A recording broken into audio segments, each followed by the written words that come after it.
Thank you, thank you. Yeah, it's good. Great, I'm enjoying it.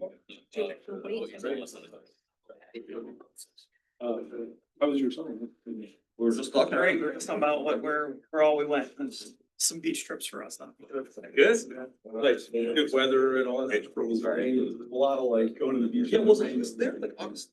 Yeah, so one of the trips, like, you had to have a sweatshirt. And all I so just saw her. Yeah. This was in the low seventies, crazy. Take that over, yeah, 95 and 100% relative humidity or whatever. Last summer was not, last summer was.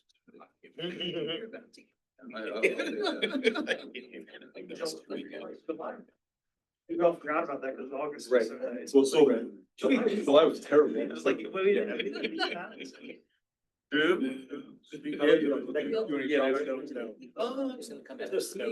I didn't. Well, I did some weekend trips, so I went to Toronto. This next weekend, right? I know that April wire. When I was on vacation, June, Very early in the summer. Yeah, just small trips. I've never been to Toronto. I've always like really wanted great things about that city. What did you like about her? What was interesting? So you can tell they are, some people still being developed. For neighborhood. Homelessness, yes. That's just. Yeah, right. It's not as busy as just here. Very long. And it's great. They got like, light rail. Right, let's go back. But yeah. It's out of sight out of it. I guess that's what's got me. Very, it's not a New York. Yeah, not like. So I'm trying to be like, I went, every day morning. Go down on weekend. You in? They had changed the lines. Congrats. I hope it's all well. Snuck in. That's interesting. What I've realized, one of the things that Unfortunately, fortunately for us, Martin's here. Unfortunately for me, I can't blame him for anything. I can't. Eyes are. I could still. Bars, it's gonna say, in June, It makes sense. in June, of course, people summer. Probably like 12:30. In summer, who knows? I don't know. This is what I've heard, and I heard Montreal's the same thing. Afterwards, and I thought, maybe you were, I thought maybe you were retired. It seemed like you lived in a melancholy in the for 10 hours. Underground. You were saying goodbye, You could like go to my movies, you go to a couple of bars. Man, we're gonna find some reason. Have you had to travel much yet? Hey, how are you? What's going on, man? Okay. Big project. I believe it's over. Like, it's gonna be, way. It's nice. I'm gonna keep the camera. I've actually never. It's seventh grade, fourth grade. It's also. Campbell's in Bartow, West Virginia, so it's basically like the hours and 45 minutes, it's straight, literally, you go straight on 66 and you just keep going. It's like in there, but it's crazy. I mean, it's like, it's like playing the Greek, running around. Love it. So how about you guys? I'm sure it's like super memorable. Oh, yeah. No, it was good. So actually, Alan's cousin, West cousin, got married. Oh. Yeah, so it was really cool. We went to, South Bay. And then from Spain, we went to Hawaii. My parents live in India. Sure. And so I spent 3 weeks in Dubai. So. How are you? Yeah. I wanna come down. Blink of an eye. It's great, Right now, the other. A lot of trouble, but that's some great Like, experience. I don't know what. Well, Family wedding, Be in the middle somewhere. Well, it's easier for me to face you all. Oh, okay, I got it. Big wedding? That's a good question. I don't know, probably like 150 maybe, or yeah, it was a good size. It wasn't small, but it was good size. But, you know, yeah, I've never been to a wedding. They have it, they'll look like somebody else that's in their family. who got married. It's, Like Texas. I think. Oh, cool. So it's precisely. Okay. Yeah, we, my college roommate got married in. My college roommate got married, like 2 years ago. It was great. It was awesome. So you just got married 2 years ago? He got married 2 years ago. He was our late, he was our way late bloomer. I was gonna say that's awesome because it's like, I mean, not to say I'm perfect, it's been a beautiful place. And so when it was less touristy, like every time I'm on Instagram, it's like somebody else. Yeah, we were, I feel like, we were probably like a year into it becoming popular, we went, and it's only got more popular, but yeah, we had awesome. You guys get to like stay in the- We did, so Emily, we went like 3 weeks early, and we went down to, we went down to Cascais, which is south of Lisbon, and we were there for like 2 days, and then up to Lisbon for the wedding. Well, the wedding itself was in, Sintra, which is. I'm so glad you did that. Yeah. Like, Disappeared in the back and came back with soda for their. There's food, there's pizza and soda. Well. strategic order. Yeah. Good idea. I just stayed back there because we were eating out there and I was like, I'm not gonna be the one to eat in front of other people too. Set up tour. Maybe Beth. Or maybe Beth is my. So, check and see who she's in it too. is it- My legacy. You ever been? Yes, because I'm waiting for the electric bus, a new electric bus. Okay. Unveiling or break lighting. Then you get to see the rest of it.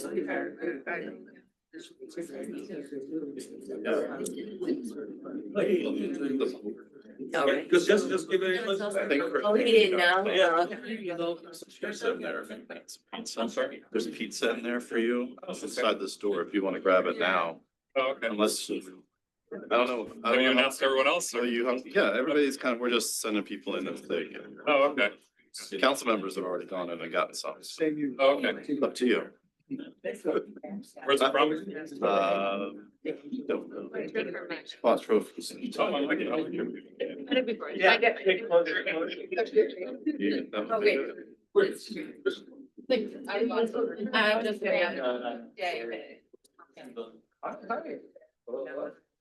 This is unfortunate. You work. You don't want to romance.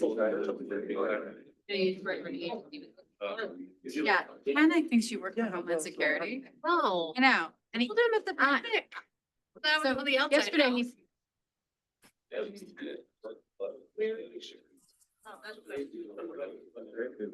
are we having a vice off? Yeah, I saw. Days. And I just walked out of a waterfront. Very excited. Meeting, and Well. So like. people who know how wrong we are and represent everybody. Yeah.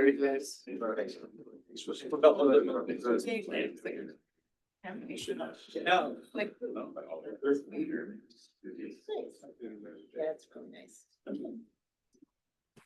Yeah, I'm sorry, Jim. I called you because I was heading back from Richmond. It's fine. Yeah, we can catch up after. Need be. Oh, yeah. Pretty good. Pretty clear. You just answered my question. Yep. It's, and we had it, we already had it. Beach hill. Yeah, you were on it, right? Yep, it's like here.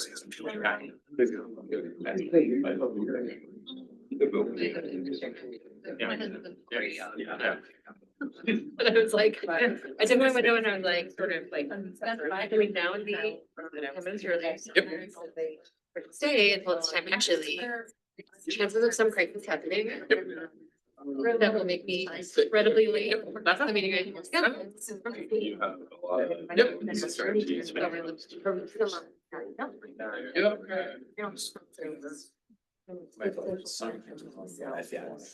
16 hours into the future, that's not gonna be great.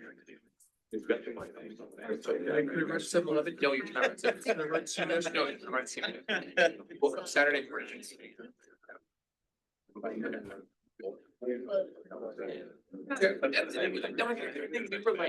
We were impressed by his confidence and impressed by the bike. Didn't love this thing. He just really just. Oh, actually. Yeah. Yeah. I would Yeah, suggest right. it a different. Correct, that was our take too. A different Yeah, path. right. Very light on this. Oh, Alex's favorite, he did the establishment.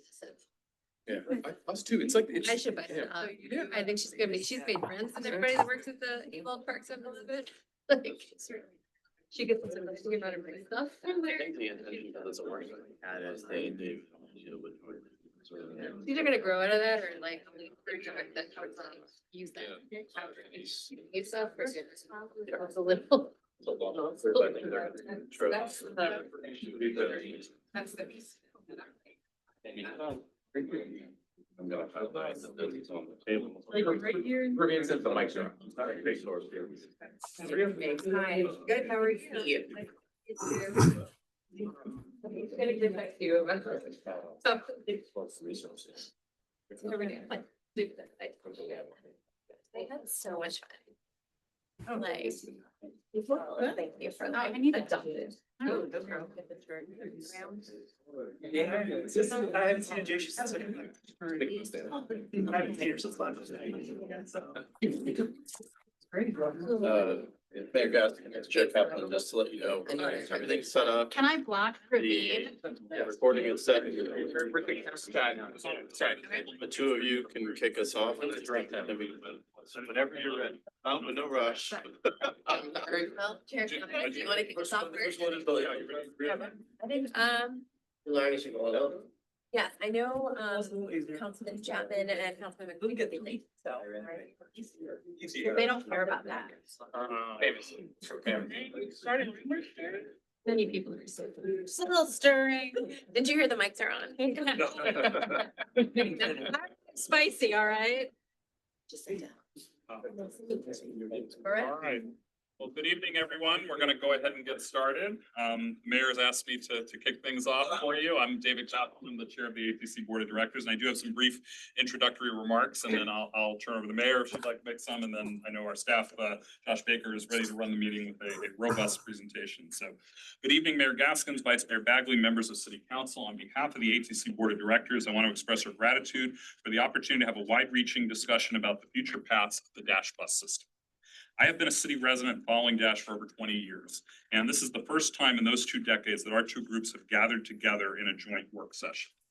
And to do this without the pressures of other city council business immediately following this evening speaks to the importance placed on ensuring we're all aligned in our Dash and city strategic plans and visions for how Dash will meet the ever-increasing demand from the community for all-day, frequent, safe, and reliable transit service.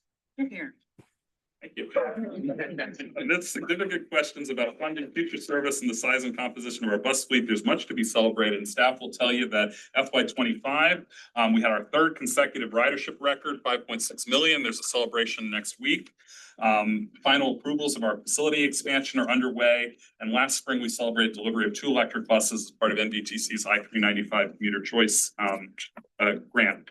Our Dash leadership team is creative. They seek to identify all solutions for bringing grant money to the system and stand ready to take the feedback that you have tonight to work with all of us as stakeholders to make sure Dash is doing what's necessary to secure its future as a system we can all be proud of. And I want to mention one Dash milestone not in tonight's I had a preview of tonight's presentation. So I found one milestone that I want to lift up that wasn't in tonight's presentation, but it's really important for riders and deserves some celebration. So we make schedule changes twice a year, and one of which is in August. And in last month's schedule change, Dash eliminated separate Saturday and Sunday schedules. So we have a weekday schedule and we have a weekend schedule now. That's because every one of our 7-day-a-week bus route under Dash now has identical Saturday and Sunday service. And that was with line 34 was brought up to 30-minute headways from 60 on Sundays. That's a route that goes from Potomac Yard Metro to the Lee Center. There's still much more to be done, and line 32 comes to mind, which serves Eisenhower Avenue and South Pickett Street, but this is huge. When I moved to Alexandria, this is almost more than 2 decades ago, there was 60-minute headways almost every Dash bus on a Sunday. So if I had a lot of errands in different parts of the city, I did it on Saturday, or I bought a book or newspaper with me because I was going to be waiting a long time. We got here because of the commitment of this council and the council that preceded you all, in recognizing the new Dash networks, the importance of making transit work better throughout our city and to serve people whenever and wherever they need to travel. These successes give me a lot of hope and a high level of trust that we can take on the challenges that face Dash and keep the system strong and be good stewards of taxpayer dollars and break many more ridership records. And I'll just say in closing, I want to thank first the mayor for recognizing the need for this discussion and working with all of council to make it happen, and providing us with your input on what would be most useful and kind of how to facilitate it. Thank you, Mr. Parajan and his team for working with Dash staff to host tonight's meeting, all the logistical support that entails. And thank you, Mr. Baker, and much of his senior team who's behind me for teeing up what will be a robust exchange and even include some flash polls so we can get a read of the entire room on the important questions. And finally, I want to thank our riders and community stakeholders. Your input and ideas matter greatly. For those in the room and those watching online, I encourage you to participate in public comment at our monthly ATC board meetings. Get involved with our Dash Advisory Committee. You can call, email, or contact our customer service team at Dash on social media, and look for opportunities in the spring to comment on the Alexandria Transit Strategic Plan and our budget. Thank you. Mayor, I'll turn over to you. Well, thank you, Chair Kaplan, and thank you for kicking us off and setting the tone for tonight's conversation. I also thank you and the board for your leadership and even recommending that we get together in this way. I will be brief because I know that Mr. Baker has a really in-depth and great conversation teed up for us. But I guess what I would just want to say as we step into this conversation, part of the reason why we're able to meet in this way and we're able to talk about what we're going to talk about on the agenda tonight is because of the success that Dash has had. You know, because of that success, we are facing challenges, but they are also significant opportunity. Increased demand, more people wanting more frequency, more opportunities for new routes. All of these things come because of the brand, the infrastructure, and the sustainability and reliability that Dash has been able to build. I think it's also a testament to the impact that you're making. Sometimes when we have these conversations, we talk about sort of that impact in very narrow ways. We talk about the benefits of transit, which are very important. But I think what we sometimes miss is that Dash is a system that is also recognized for your excellence in operations, for your excellence in safety, for your excellence in maintenance, for your vision, but also the way you treat and invest in your workers. And so to be able to talk comprehensively about the ways in which Dash is making an impact on our city is really exciting. So I would just hope as we go into this conversation, we're not going to have every answer. Today, we're not going to be able to fully say, okay, well, this is the path to achieve electrification by X date. We may not be able to get there, but what we are going to be able to say, then here are the factors we need to consider. Here are the questions we need to wrestle with. And here's how we take advantage of this moment to continue to invest in and support a system that's not only working for Alexandrians, but for our entire region. So I'm just excited and I'm really looking forward to the flash polls and the opportunity for The interactive opportunity, right? yeah. So with that, I think I'm turning it over to you, Jeff. Great. Thank you so much. I will just note that there are 2 Dash board members also on the Zoom, Matt Harris and Praveen Kathpal. I think, Matt, you can see Praveen is there, not necessarily visible until he speaks, but I will be watching the screen and hopefully Praveen and Matt, I will catch you, but I know we've got incredible IT support here who's going to help flag them down. As both our mayor and chair of the board mentioned, this is really a conversation. So what we're going to do tonight is talk about some of the things that Dash has accomplished, some of the things that Dash sees as goals and opportunities, and some of the things that we see as challenges. I look for you all to be as open and honest and transparent with us as possible. I have an incredible team here. I'm not going to name all of them that are behind us, but I hope that between all of them, they will fill in all the blanks in my head. So if you lob a question at me that I don't know the answer to, which is quite likely, I may call on one of them to help answer it to the greatest extent possible. And of course, with it being a work session, we don't have any action items or anything that comes out of this meeting as a final decision. Rather, we as staff are really looking to hear just your thoughts and perspectives on things so that we make sure we guide what we're doing and the work we're doing, both at Dash internally with the staff, along with the city staff, and along with the board, and then bringing that information back to council. Online and sent ahead, as well as on your place settings when you got here, is an outline agenda of what we thought we would talk about. If there's something that's not on here that you feel we need to talk about, please bring that up. If we're talking about something that you feel like is too complex and too time consuming for tonight, please say so. We're happy. I'm not going to get my feelings hurt. The second page of that, though, starts with some information about Dash's strategic plan, our strategic goals, and just some reference information to help you think about things as we chat, both the role of council on the board as it comes to Dash, and some questions that we're going to seek to answer. So as mentioned, the agenda, we're just going to give you a little about Dash. I don't think anybody in this room doesn't know who Dash is, but if you don't, this is a great opportunity to learn a little bit. We're going to talk about some of the core questions that we're hopeful to come out of this session having discussed. Again, not necessarily answered, but we want to have discussed them and understand your perspectives. We've identified 3 key focus areas, being service, the transition to electric buses, and state of good repair, and understanding from you how you want us to prioritize the work in those areas, and how you want us to focus our conversations for the future. And then sort of understanding how these all intersect with each other, and then revisiting those questions. So before we get into the interactive component, I just want to remind everybody that we're very proud of our system, and we're very thankful to the city and all the support that we've had from the city for over 40 years now, established in '84. And as our chair mentioned, we hit 5.6 million rides. That is the highest number of rides ever taken on Dash in its 40+ year history. So really great accomplishment there. Just over 100 buses in our fleet, 16 of those are already electric. And we have some significant infrastructure improvements in the works. These are already funded projects, funded through a combination of state, federal, and local dollars to expand our facility and be equipped to handle the needs of our community and to address the needs of electric charging infrastructure. And we also got some great grant funding, thanks to Congressman Byer's office, where we're going to be installing the region's first en route opportunity charger. So we're excited about that project as well. So those are things that we've already gotten in place. So as we talk tonight, over the course of the meeting, I'd like you to keep some of these core questions in mind. I want you to think about how Dash prioritizes state of good repair relative to other goals, and what methods you prefer we seek, and questions you have about what state of good repair means in transit, in public transit specifically. Obviously, you all deal with that. Our city manager deals with it with all parts of the city. You deal with it with various programs, but specifically to transit. And then talk a little bit about trade-offs and balancing priorities. We recognize that we are in a fiscally constrained environment.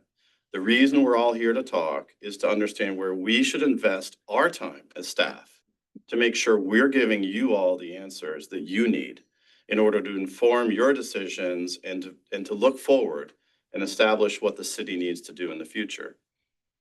So how do we balance those priorities? What are the trade-offs? Expanding service, fleet electrification, state of good repair, right? Components and those aspects.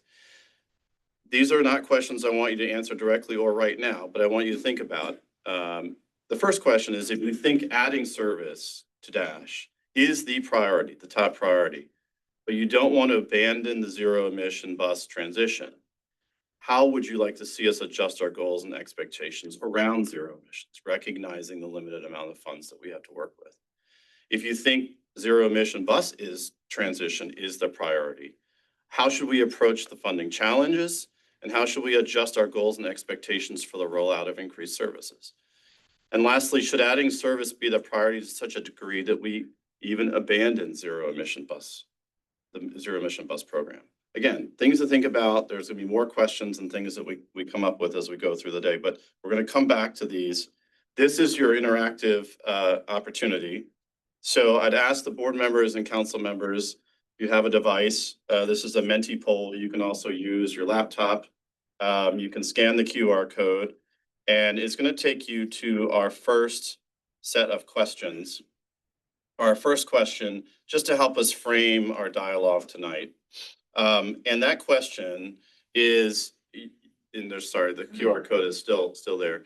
Hopefully this works live.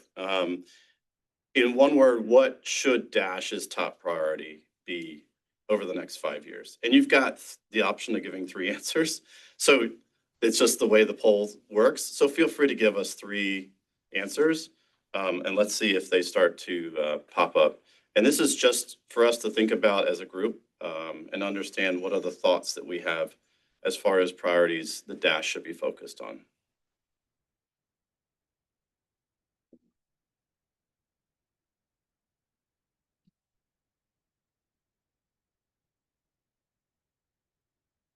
Hopefully Matt and Praveen can participate. Okay. So we have some clear standouts: service frequency, and our fare free service seem to be rising to the top, which is good because that means those are we're going to be talking about the right things. And staff have been focusing on the right things, and Jim and I have been talking about the right things. I was afraid something would pop up here that I've never seen before.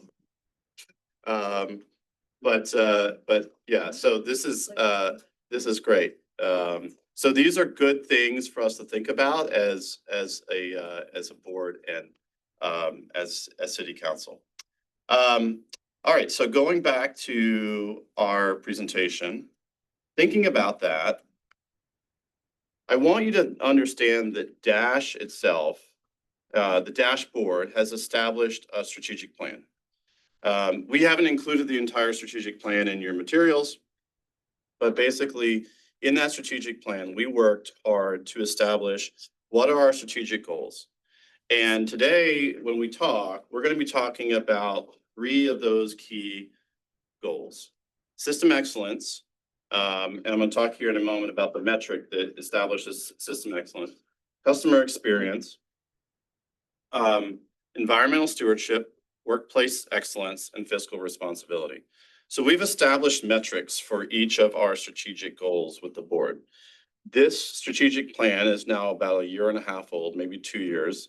And so we committed as a board to annually review this. And so we're going to also inform adjustments to the strategic goals based off of what we hear tonight, moving forward. But starting with system excellence, our metrics are the percentage of residents within 1/4 mile of a Dash bus stop and percentage of service that is 15 minutes or better, and our ridership per capita. The other area we're going to be focusing on tonight is environmental stewardship. We've obviously talked about zero emission buses, going to be one of the big subjects.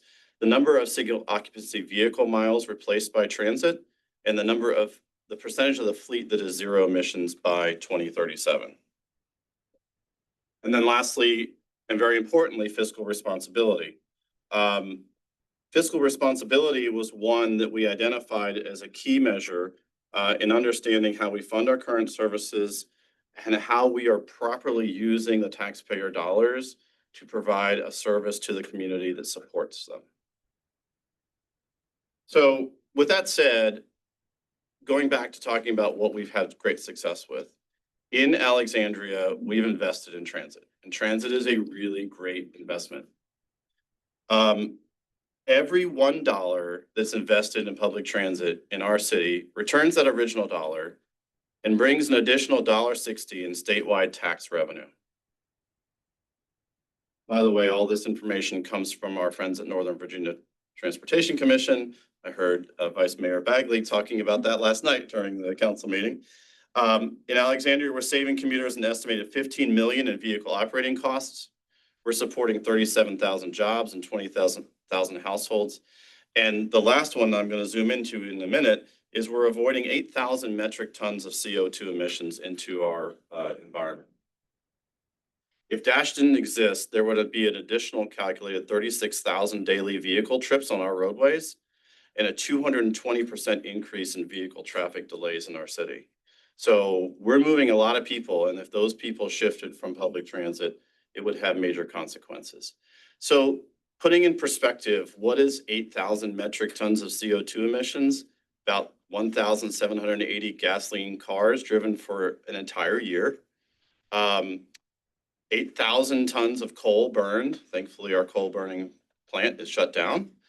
Annual electricity powering over 1,400 US homes. And pretty relevant here, charging 970 million smartphones. So it's a substantial amount of CO2 emissions. In order to offset that, we'd have to grow 137,000 trees for 10 years just to sequester that amount of CO2 emissions that we're keeping off of the streets in Alexandria as a result of our services. So it's a really, really important investment, and we appreciate what council and the city have put into Dash to support it. Talking about our success, 79% of Alexandria residents are within a quarter mile of frequent all-day service. That's a really incredible amount of people. We want that to be more, and part of our Alexandria Transit Vision plan gets us there, and we're going to talk about that here in a few minutes. 40% increase of service hours since FY19, and we're close to 24-hour service access on our system. We've been fare free since FY22, an incredibly popular program, and that has entirely removed barriers to access for our entire community. No matter who you are, no matter where you need to go, you can hop on Dash and get there for free. And we've, of course, had record-breaking ridership for the last 3 years. We do have challenges. And so that's where we're going to start talking as a group to understand how you want us to focus on understanding these challenges and navigating them together. If we just maintain current service levels, as with any other service in the city, costs are going to increase. They're just going to do that, right? And depending on how the city's revenues go, none of us has a crystal ball, although Jim across the table from me probably knows a lot more than I do about what things look like. The reality is we know we are in a tight, fiscally constrained situation. And our costs are exacerbated by the cost of labor, the impacts of supply chain challenges, and overall inflation. Parts for our buses are incredibly expensive and have gotten more and more so. Obtaining the buses and the parts has become more and more challenging. We also know that our community years ago told us, invest in the ATV, invest in a new Dash network, bring more service to the streets. So the ATV is calling for 20% more service by 2030. The reality today is that we have not yet accomplished the goals associated with phase 1, which is 2022. And again, that's not for a lack of want. That's the reality is what we have in terms of funding available to work with. So in a moment, I'm going to pause and open up the floor here to have some conversations about prioritization and thoughts you have and concerns or maybe feelings you have about the challenges associated with funding our operations and how we can be a partner in helping to solve that. Because we've got some ideas, but we want to make sure we're going down the right path. Because I've often said that we have to show up tomorrow the way that we show up today. When you are going to your job and your car doesn't start if you're driving, what does that do? What's the impact? What would happen if tomorrow you went into your driveway and the car is gone? The bus didn't show up at all, period. You came to rely on that trip and it just isn't there. So it is critical that we accomplish our core mission, which is showing up tomorrow the way we do. And that's why we always focus on current services. We always focus on doing what we do today, tomorrow, and making sure that that is funded. So I wanted to break out a little bit just to understand sort of how Dash's expenses are broken up, because I think it's important just to understand that and also to understand the sources of funding that generally fund Dash. These numbers are not totally accurate, right? These are just concepts or estimations of the future based on past trends, but to understand looking at FY25, about 82% of our budget goes directly into our frontline, our operations, our staff, our personnel, our labor. 17% is going into fuel, maintenance, non-discretionary expenses associated with operating the system. About 1% is left over for discretionary purposes. Okay. On the funding side, we wanted to show you a little understanding, and I want to talk about for a moment how a little bit of the city's funding for transit happens, and we've got some more talented people and more knowledgeable people in this room than I am, particularly Hillary to my right, who lives in this stuff every day. But essentially, because of the service that Dash operates, there is federal operating money that comes to this region. And that money is then distributed back to the city, okay? And that money helps to pay the city's transportation bills. Now, rightfully so, the city puts that money into WMATA, because the city has a WMATA bill to pay and a Dash bill to pay. And it makes sense. So there are formula funds that support public transit throughout this country. In our situation, those formula funds are going to WMATA. But that line down there at the bottom on the right, the yellow line, we felt it was important just to show that Dash, the investments you're making in Dash are bringing that money. They're helping to generate that money for you as a city. So you're getting a return on your investment in the form of federal operating funds. And those are things that are valuable to the community, even if they don't go directly into Dash. The city subsidy largely covers the Dash operating, but I think we often overlook, and again, I remember Vice Mayor Bagley speaking last night saying that NVTC was talking about the I-395 funding, a huge important program for us, and it is funding a substantial amount of service on the west end. Line 35 and that connectivity and that frequency is very well funded thanks to the 395 commuter choice funds. And there's apparently more money coming, but that is grant money. And so the other thing we have to understand is, how do you all want us to continue to treat that money in the years forward? Obviously, we're going to apply for it, and obviously we expect to get it. But we want to understand from you, what are the things that we need to be doing to make sure that that money is coming to our community and that we're using it effectively and representing it correctly. So with that, I'm going to pause for a moment on these challenges and just take a pulse of the group here and understand from you, what are some things that are coming to your mind? What are some things you came to the room today specific to operating, specific to funding the service that is necessary to put us out there on the street and serve our community in the way that we do? And what are some things that you want to make sure that we as staff and we are having conversations with our board about, and the board in turn is having conversations with you about as it relates to funding Dash? So that's where I'm gonna pause and start. And I don't know how to manage this, so I kind of said the mayor and chair can help me, but you know, it's a work session, so it's a conversation in that manner. Do it, Vice Mayor Bagley. I like calling on him. Okay. I'm wondering, thank you, Mayor. I'm wondering, it sounds like your challenges touch on both like operating and capital, because you talk about labor, but you also talk about supply chain. Is there a slide, or can we have just a little dialogue on, is one of those, because what's available to fund those two things are very different, generally speaking. So I'm curious, are we facing essentially the same degree of challenge on the operating side as on the capital side when you sort of say maintaining current service, or the nature and the degree of the challenge is different on each side? So it is I think in some ways a different challenge, in the sense that operating funding is something that is ongoing regardless, whereas capital funding in the CIP isn't one-time expenses. They're going to come back, but we have a better understanding, so they're more predictable in that matter. We do have a section talking about capital, and I wasn't sure how you all would feel. I didn't want to go through the whole deck and then come back and chat, but if you want me to keep going, I will. If you feel like I'm talking about the right things, and then we circle back, whatever is easier for you all. But I want to talk about capital, and I want to talk about ZEBs as well.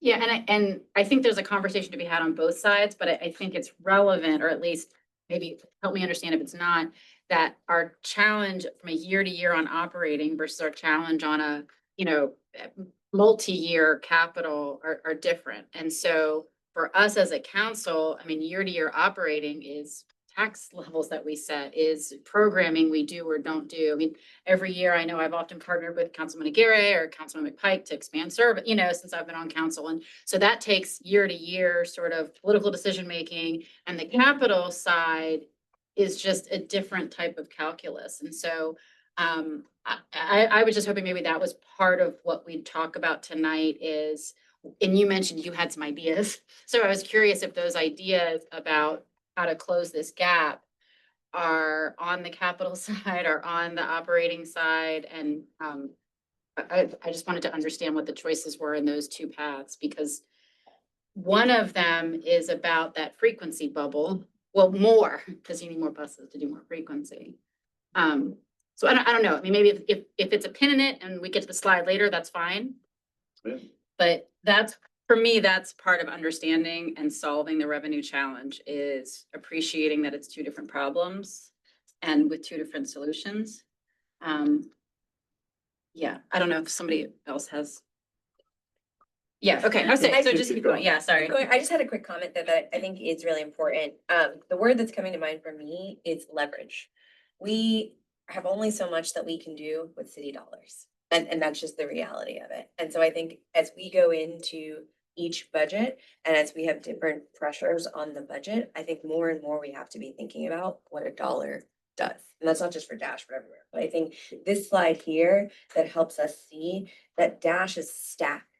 How much of the stack is the city, but how many other places you're starting to pull and build that stack from is super helpful as we think about this. So as we move on to kind of what my Vice Mayor Bagley was raising, I think continuing to keep the conversation around leverage and what does $1 unlock somewhere else that is not the city. And is it more common to be able to leverage dollars on the capital side than on the operating side? Is it more of a one-to-one relationship? City dollar equals more service, or city so- dollar equals $5 capital? Right. I think the thing to point, that we'll talk about with capital, is that there are more sources of external funding opportunities for capital, although they're not guaranteed. There's more sort of pieces, and we actually have a pie. We'll show you the pie chart of sort of the pieces that go into that. I think the thing to understand, and this is not unique to Dash, I recognize that every department in the city, there are always challenges around operating. And again, we want to be a partner in helping to solve that both in the way we run our services efficiently and effectively, but also in the way that we are a service that supports the growth of revenue. And I think the other thing to think about is that when you invest into a service like Dash, you are investing in a service that creates an economic opportunity that builds the city, right? And so when we're looking at our growth of our community development, for example, in Eisenhower, if you're trying to develop that up and bring more tax base in, you've got to have access to those areas. And I think it's very clear that the city has for a long time recognized the value of that. So in many ways, on the operating side, it very much can be a year-to-year kind of process that we're working through. Again, we just want to make sure, check the pulse, like, yeah, it makes sense. You should always focus on current services, be there exactly the same way you are, and then navigate that financial process or that fiscal process on a year-to-year basis while looking at every opportunity. I think, again, we don't often talk about the realities of how uniquely this region, and it's not just Alexandria, in other regions within Virginia, they receive that federal money and they only have one transit bill to pay and they only have one transit system. In Alexandria, you have multiple. And so in those communities where they just have that direct flow of money, they can just directly associate those dollars and balance them.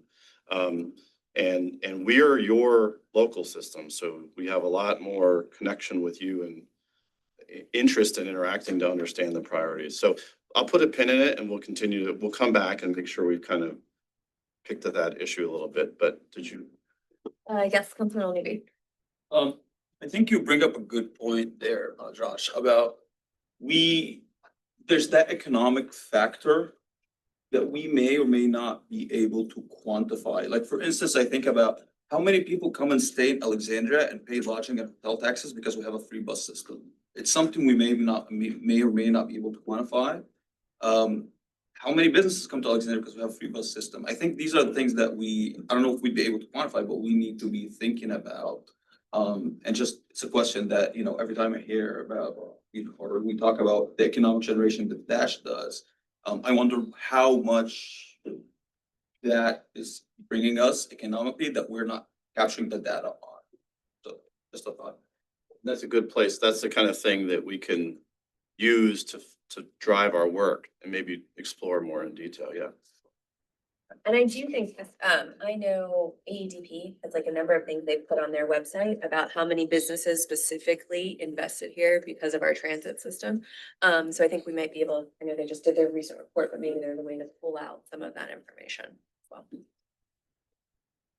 All right. Then I will head into capital and zero emission bus transition. So before we get into the weeds on our capital funding, I do kind of want to set the stage by recapping our plan to transition our fleet to zero emission buses. The pace by which we adopt this plan colors the capital challenges that we'll describe in the next few slides. Our plan calls for 100% of our fleet to be zero emission bus by 2037.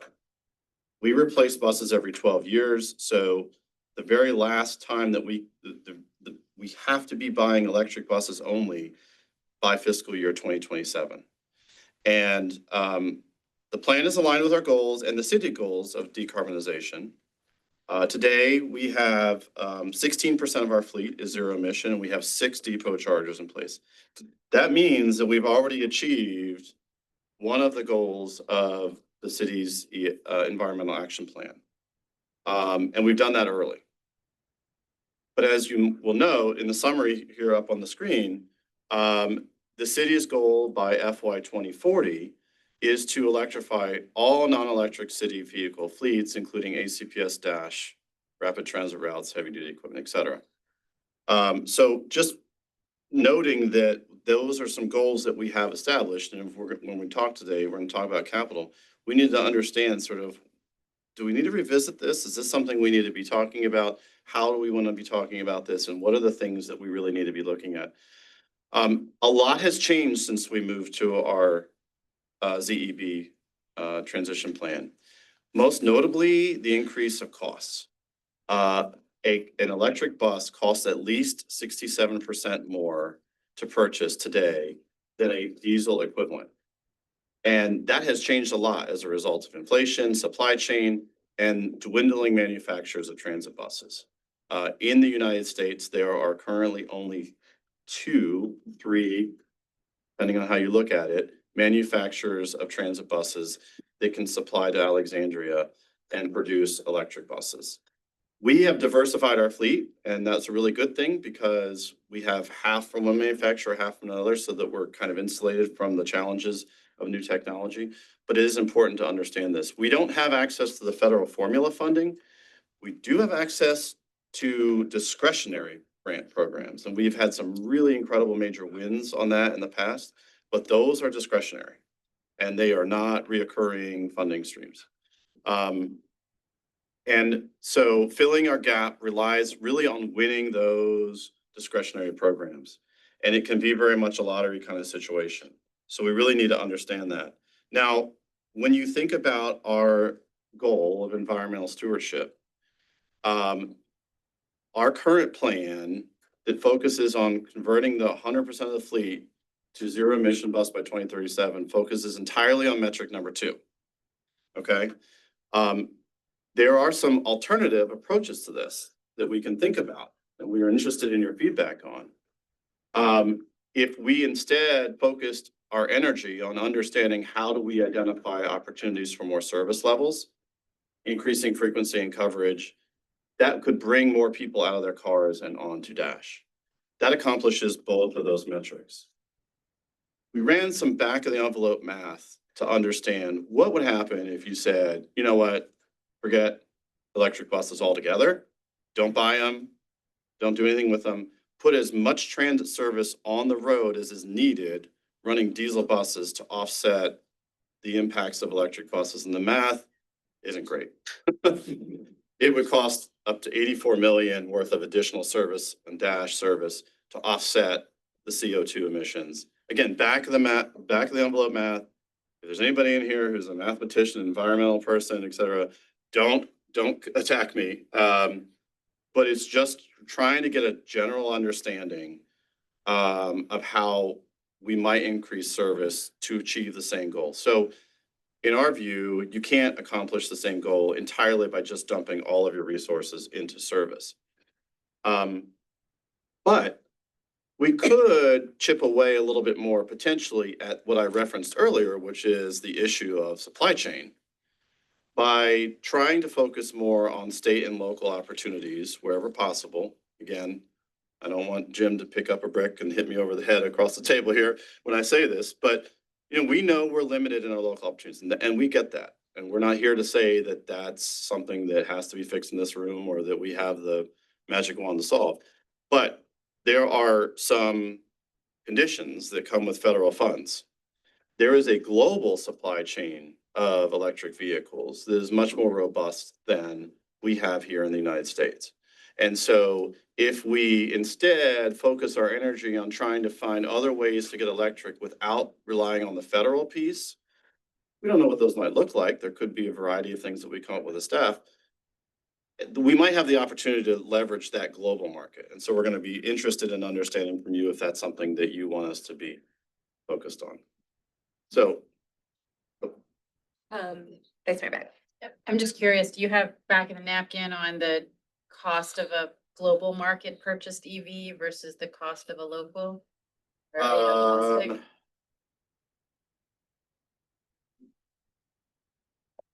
Is it about cost or is it about availability? Yeah, I think it's Just they more, cost it's the same. potentially more about availability. Here's the thing, you could ask today what the cost of bus is and you can ask tomorrow and that price changes. Right.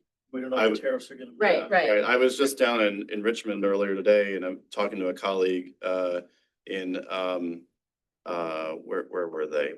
In Lynchburg, and they just requested a quote for buses. They requested a quote a week earlier and the price changed by like 10%. And they're like, what do we do, right?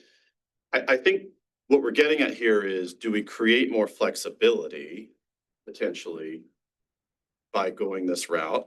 And potentially the opportunity to look at other ways to chip away at this goal. Again, that assumes we keep the goal, that assumes we keep the goal as it stands, or we alter it. There's just a lot of things to have a conversation about, but hopefully that kind of gets it. I No. wouldn't be able to say, if I said something today, I would probably be telling you the wrong answer. And again, the point of the question, I think, is more that it doesn't even matter if it's a little bit cheaper. The fact is, you can't buy something that isn't available, and the global ones are available. So I get that.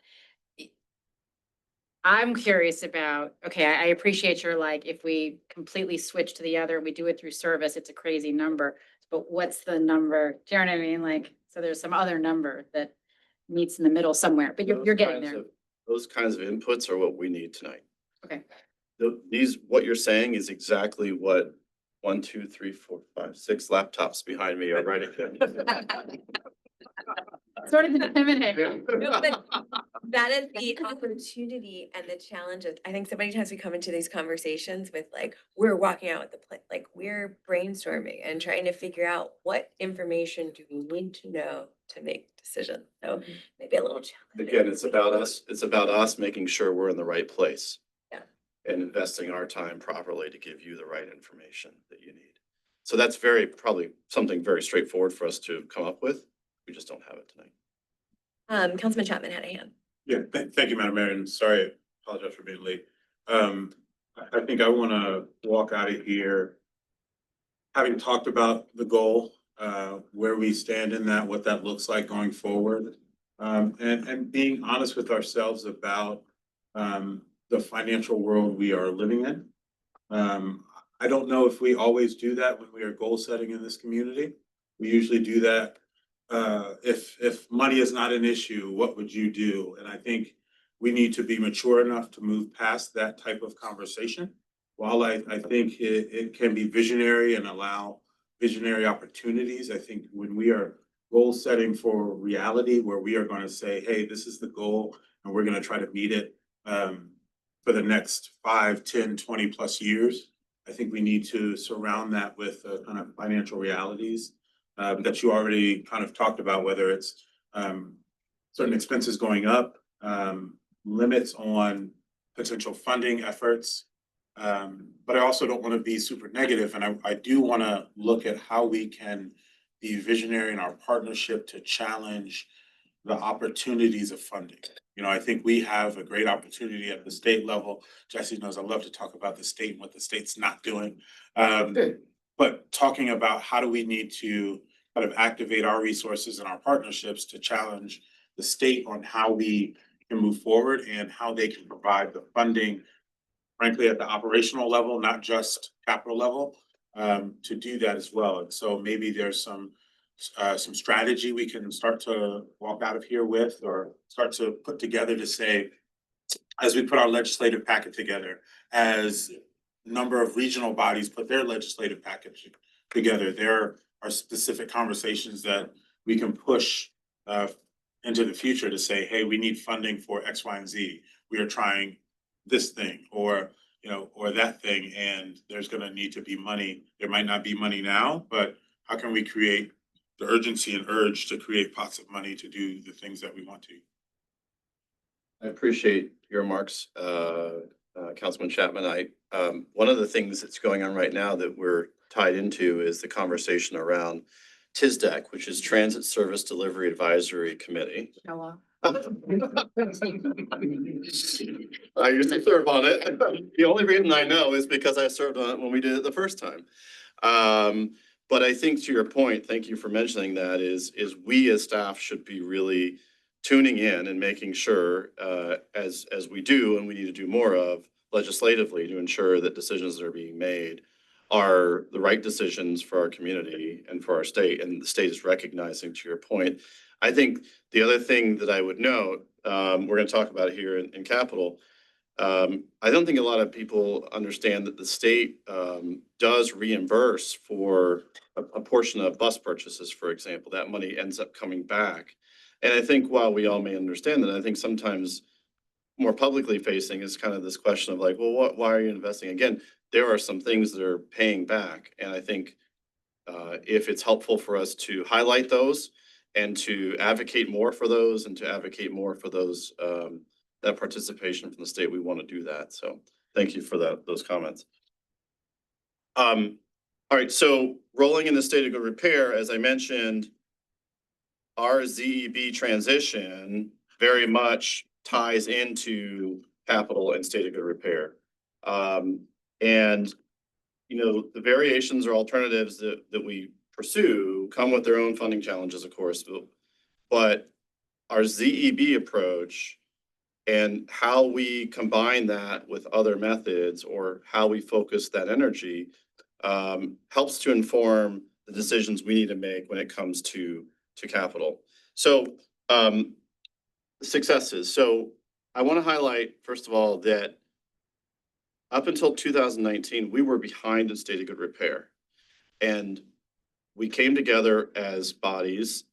Some people were here, some people weren't, but we came together and agreed we've got to catch up on state of good repair.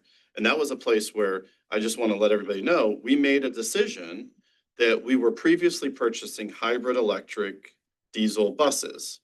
And we decided to abandon the hybrid electric component because it was adding substantial cost to the bus. And we recognized that the old buses running around the streets were much more highly polluting than a standard diesel bus is, using more modern technology. It has filtration systems and that kind of stuff. It still pollutes. Pollutes way less though than all those cars being on the road. But we made that decision. We adjusted, and we had a success because we came together and we said, well, gee, this isn't working. We're not able to buy the buses. They're too expensive. We're going to tweak this. We were able to invest in, to switch to diesels. We caught up on state of good repair, and we were able to invest in service. So I think that's really important to highlight. And I believe Councilman Chapman was maybe on here when we did that. Well, I didn't miss anybody else, but and so those are the kinds of things that we've done to make that success. We've secured fleet replacement. I want to give huge kudos to the city manager and his team. The CIP work I know has been a real challenge. And so for the next couple of years, we've got the replacements we need. So we're not going to have buses out there running beyond the end of their useful life, although for a brief period they may, because supply chain takes a couple of years to get a bus now, but nonetheless. And we've also had major upgrades to the facility. And this is also in credit both to Dash, but importantly to the city staff and the city programs that have been done. And I do want to talk about the environmental benefit of the investments made into the Dash facility. The Dash facility, the city has come in and converted all, you all have been in that garage. I don't know how many lights are in that thing. Well, they used to be old fluorescent lights that were burning lots of electricity. We converted them all to LEDs. Major improvements in our environmental footprint in the facility and important investments that I just wanted to recognize that we've done. Now, with that said, we know that on average, we still have to replace between 8 and 10 buses annually. And considering today's technology, not the technology of the future, once we hit about 72% of our fleet being electric, we need to add buses to run the same level of service. Essentially, what that means is that when we hit that percentage, if the technology does not change, which we know it is, and absent of any other factors, we have to add additional buses because the buses can't complete the block. In this, don't ask me what the block is. The block. Where a diesel can just run that entire block and doesn't have to come back to the shop and charge. Basically, it would run out of battery before it finished that piece of work. Does that account for investments in on-road charging and other shared No, and so, opportunities? Okay. so notice the footnote, improves with on-route charging infrastructure. And Sorry. second, additional charging infrastructure helps that equation. Also, I think there should probably be another footnote that says newer battery technology. How many of you are getting ready to buy a new iPhone or a new Android because your battery is not all that great? You're gonna get a new one, you're gonna be like, whoa, this thing made it 2 days and I didn't have to plug it in. Same thing's gonna happen on the buses, right? And so we just have to understand that. I'm not saying, we're not giving up on battery technology on our phones or other devices. We shouldn't give it up on buses. We just need to recognize that that's sort of what happens with this technology and how it evolves. Sorry. And then Councilman would be after. Okay. The federal grant that you mentioned for, that Congressman Fire helped secure, how many on-route chargers does that cover? One, yes, sorry. Yes, one. And so just so I have context, what is the cost of one? I don't remember the exact number of the grant. What is, The- what the- cost? The funding of that is about 1 million federal, 1.25 total. The total project's worth somewhere a little less than that, 900,000, give or take. And then earlier you talked about, I want to, the environmental policy goal, it wasn't just for Dash, it's for every type of bus or transit related vehicle. I guess, do they also have, like, once they reach the 72% threshold, it triggers this as well, or do we? I guess I'm trying to understand that, what is the totality of infrastructure that's needed to support all these different things? I don't think we can speak to that because the only thing we can understand is what our service requires at Dash. But other entities have different service requirements. It's just the fact that our service is out there all day and running sort of all day. Is I think like major component of that. Thank you. Oh. Councilman Newby. Councilman. I could have waited, okay, thank you. So for the clean buses or the zero emission buses, that goal that we set for 2037, how does that goal come into play in relationship with Dominion meeting their goal, that is imposed on them by the Virginia Clean Economy Act? Because if they don't meet their goal, our electricity is probably not as clean as we thought it will be in 2037. The electricity we're using to charge these buses. So how are we supposed to, how can we, as we think about the questions we'll take on today, how do we think about that goal in relation to that other goal? So that's just one question. And also what could tie into that is if you can talk a little bit about how diesel technology is getting better every day and how that could, because I feel these all are intermingled and all these are interconnected, all these topics. I don't know the answer. Is there anyone in here at the table? We may not know the answer, but I'm thinking about because again, if we thought we're gonna get, I don't know, I'm gonna throw a number out there. 70% clean electricity by 2037, but then we're not gonna get that. What does that mean for us having, 100% electric fleet in 2037 if we're not getting that? Josh, it's Praveen. Can you guys hear me?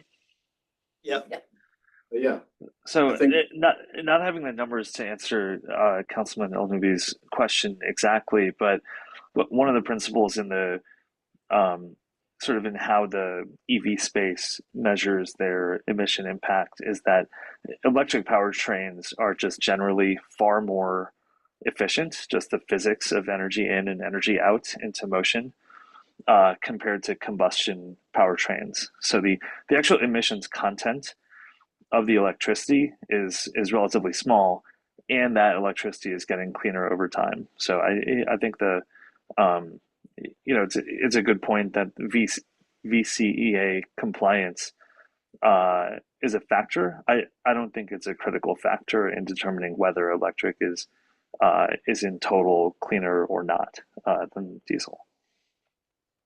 And then I also had a question, Josh, which is the $95 million funding gap.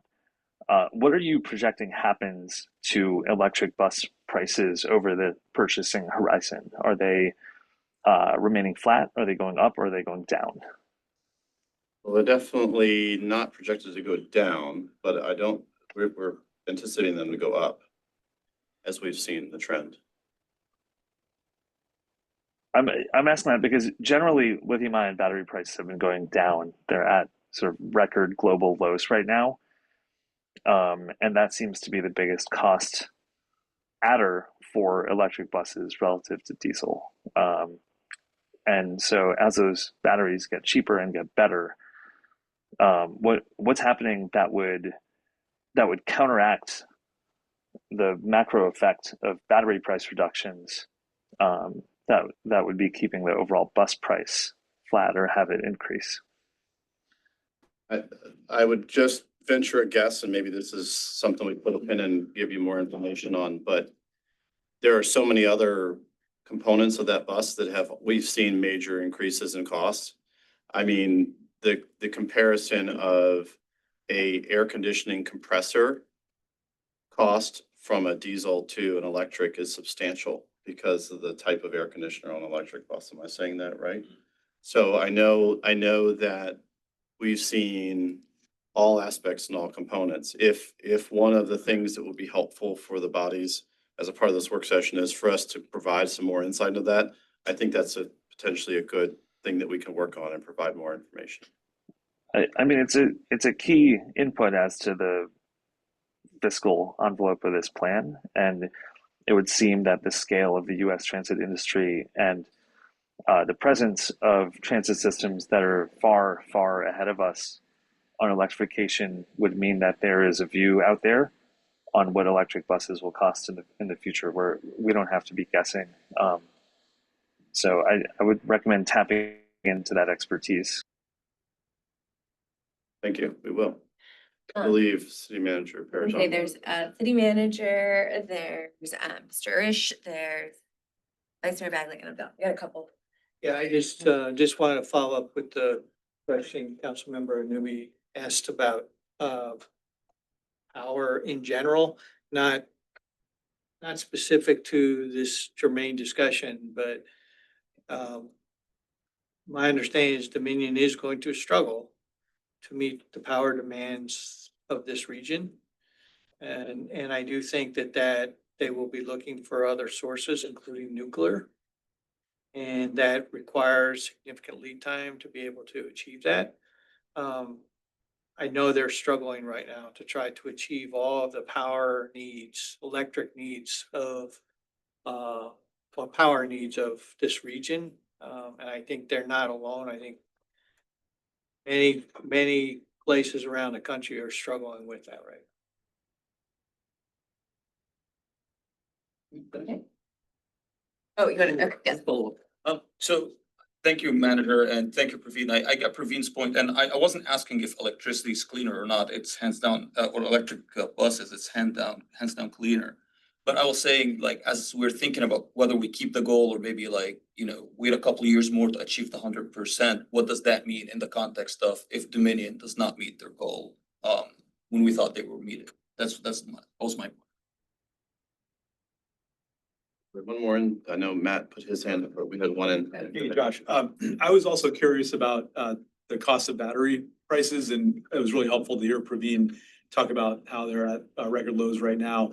I was curious about, on the CapEx side, what the replacement life of batteries are, because I understand that, as far as I know, can be a significant cost and an ongoing need for buses. And then also just looking at the OpEx slide that you had, I think it was like 15% or something like that of current OpEx is going to maintenance costs and fuel. I'm just curious about how that changes in an electric environment. I mean, I think fuel is probably off the table, but for other maintenance, I don't know, are electric buses roughly the same to maintain, more expensive, less expensive? Those are good things for us to work on getting back to you. Okay, yeah, no worries, thanks. Yeah. And then we have Matt also on the. Oh, I'm sorry. Oh, thank you all. Sorry not to be there in person. Looks like Praveen's hotel room sort of beats mine. But I do have a question, Josh, and we've been banding this about for years, and that's in regard to the power rate for electricity that Dominion is charging the city that we use.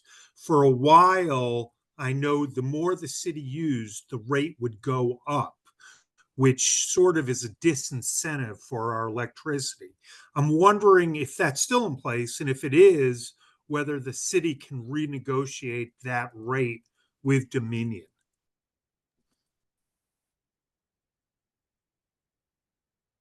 I've not heard that. We'll have to collect. I can check, but I don't. Doesn't sound right. Yeah, it's strange. Yeah, Matt, Well, we'll definitely make I that mean, something. Josh, we've had that discussion for many years. You may recall. I know you've asked the question multiple times. One of the challenges, and I just share it, I know you've heard this, but I share it for the rest of the group, is one of the challenges is we can't really parse out that we have a charge management pilot that we've implemented at Dash, and charge management is essentially the technology that tells us what energy the buses are using, how long they take to charge, what service they can go out on, and some data associated with that. Prior to that charge management technology, it was no different than you plugging your cell phone in the wall here and then someone coming along and saying, hey, Jim, how much money was spent charging that phone from that outlet in City Hall and room Sister Cities, there's just no way. And so we were running into the same challenge. And I think, Matt, that's kind of gets to your question, which is finding a calculus, like a way to calculate the cost of the energy, of the electricity compared to the cost of the diesel fuel has really largely where that's come from. And we've struggled to do that because we're kind of lumped in with everybody else. But I think we have the opportunity to evaluate that more. Sorry.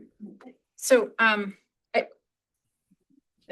all the people with laptops are probably aware of what I'm about to point to, but NVTC did this really great presentation on the climate benefits of transit. So I see a few nods, but I want to just point it out to this group because it is this question, and and it had the benefit of going through 27 environmental policy documents from the whole Northern Virginia, all the Northern Virginia jurisdictions, who are wrestling with this same question. Like, we're not alone in this problem of trying to meet goals. And, it went over every goals, transit actions, performance measures, and then it looked at, okay, what are the things you can do? You can increase ridership, you can change operations, you can invest in your facilities, and it did all of that.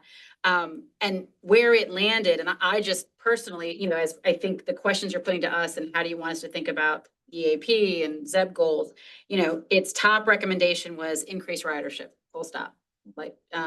Second was reduce miles and hours when a transit vehicle is not taking passengers, deadheading where possible.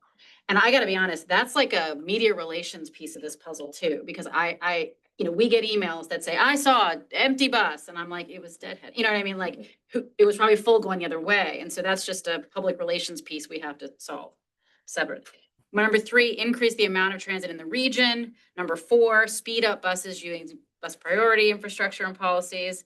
Number 5, transition to zero emission buses. And so I'm not saying we back off and all that, but this study was very helpful to me because it says okay, we looked at, more than just our financial challenge, more than the supply chain challenge. And what are the things that really will move the needle fastest, short, medium, and long term? And so I'll be honest, when I first came on council, I was talking to people about we should be giving people tax credits for buying EV cars. And my evolution now is like, we should be buying diesel buses if we have to, you know, like, so I'm just like trying to evolve as I understand the complexities of it. And so I just want to make sure I'm answering the question tonight and how far we have to answer it, which is how, like, are y'all looking for us to express tonight moving off the goal or giving you flexibility from the goal? I mean, bottom line, is that a goal for tonight? And yeah, sorry. So, I have, Councilman Aguirre, and then I have Jessica. Yes, and I don't want to oversimplify this because it is complicated and there's a lot of moving pieces in it. But essentially, I am in favor of giving Dash the flexibility because this reminds me of pick your own adventure book. If you guys read those, if you enjoyed reading those, just that this is, all right, are the feds incentivizing us with money? Is the state incentivizing us with money? Are the technological improvements moving quickly? Then that gets us fastest to the North Star, which is full electrification. But in the meantime, whatever those doors close to us, then we have to take the alternative. That means shifting to a diesel bus, and it means shifting to a diesel bus for now, right?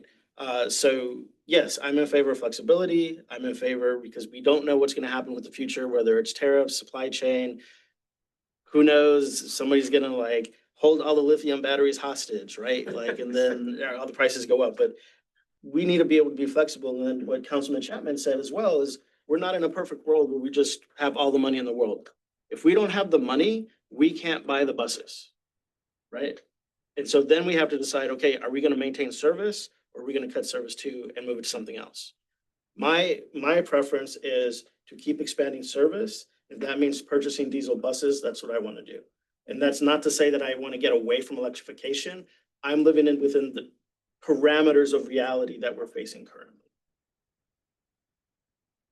So my comment sort of related to the options that fund the gap here on the challenges side, I think an element of this that we should also keep in mind is opportunities. We're not the only people in this region buying these platforms, right? So are there opportunities to work with the jurisdictions that you all are in conversation with frequently that may also be finding similar challenges with their supply chains, with what they're ordering? Can we create some cost savings in that regard to somewhat close some of this gap? Totally agree with everything that Councilman Aguirre just said, but I think they're just remembering constantly that there could be some sort of purchasing at scale abilities here if we were to partner more explicitly with some of the other agencies. You don't mind. Yeah, please. Yeah, so we've had this conversation at MVTC and at TPB, wholeheartedly agree with you. The only issue that occurs at times, and a good example is Montgomery County going fare free because they didn't want to do the same specs as the WMATA buses. Right. Yeah, so there's things like that, and some of the buses are different, but then when we're building out the infrastructure, we want to make sure that any bus can utilize it once we're going forward, but we're absolutely trying to see what we can purchase at scale where possible. So I just would add that it's an interesting, thank you for bringing it up, because I think it's important also to emphasize those conversations are really already happening. The DMV Moves project has kind of gone all different directions, but I think where Jim and I have seen a lot of opportunity is those coordinated things that you can work together on, those little pieces. It's not everything, but to the greatest extent possible. One of the things I shared in the last meeting I was at, DMV Moves, which was specifically about procurement, was I don't think a lot of people know that one of the two largest manufacturers of buses in the United States will not sell to WMATA. They will sell to us, and we have them, but they will not sell to WMATA. So if WMATA wants to buy a bus from them, they just won't do it.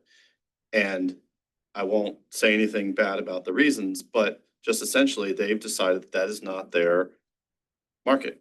And so I think it's a great opportunity to look at these synergies and these places where we can do these one-offs. It's interesting that buses pretty clearly out the gate has been one of those ones that doesn't really work for that very reason. But just wanted to provide you some insight, but I think your point is very, very good. I think the other piece of this, I want to pick up on something Councilman Aguirre said. He said the for now. You're asking for guidance for you to be able to plan. And so there might be some piece of this that is as we go into the current budget, or I don't know what, as we go into this budget plus the next years, this is the path we need to take, while also continuing to explore and look at some of these other options for the next phase or so forth. So I think there might be like a both and path here that gives you the guidance for the immediate cycle, while also helping us plan for the future. And it has been a big part of the challenges because we've kind of had some locked in things that we've been held to.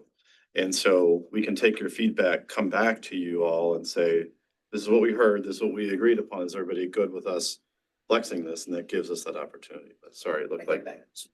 Councilman Gray. Can you expound upon the reasons for that? I'm sorry, you said it's not their market, but there has to be other reasons that they won't sell to Wamana. I was just interested. Did he tell you later? You want to tell me later? I think it's the complexities of a large system. Okay. It's the same, and I don't think it's that WMATA's doing anything wrong. It's just that when you get so big, the needs, the pressures you put on a vendor, a supplier are different. It's the reason we have different vendors coming to us to talk about service planning software, right? Or fare box technology or whatever it might be. The market, the transit market is, and I will say the public transit market is very, very small in relation to other industries like trucking, for example, is much larger.